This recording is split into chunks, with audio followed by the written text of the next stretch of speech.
Welcome back to Movie Fun Zone. Today we're diving into one of the most famous fairy tales ever, Snow White. Yeah, the OG Disney princess, the girl who talks to animals and somehow thinks eating random apples from strangers is a good idea. Let's go. So the story starts with a queen who literally owns the first iPhone, her magic mirror. Every day she's like, "Hey Siri, who's the prettiest of them all?"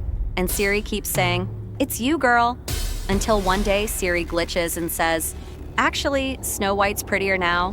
And boom, toxic mother-in-law mode activated. The queen sends a huntsman to delete Snow White permanently, but the huntsman's like, "Nah, I'm not about to catch a case." So he lets Snow White escape.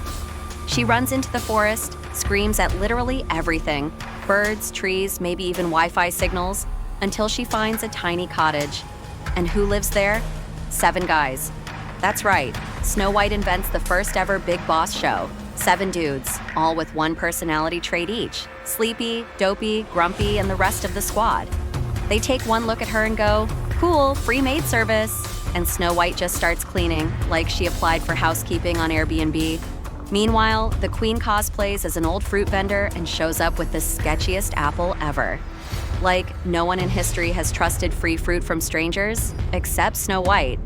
She's like, "Wow, free apple, thanks grandma," and takes a bite. Insta sleep mode, on. Fast forward, a random prince shows up. He kisses her while she's asleep. Kinda creepy, not gonna lie. But hey, it works. Snow White wakes up like she just had a power nap, and they ride off into the sunset.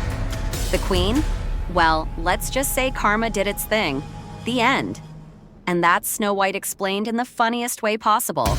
Which dwarf do you think you'd be? Sleepy, grumpy, or dopey? Comment below, hit that like button, and subscribe for more fun movie breakdowns.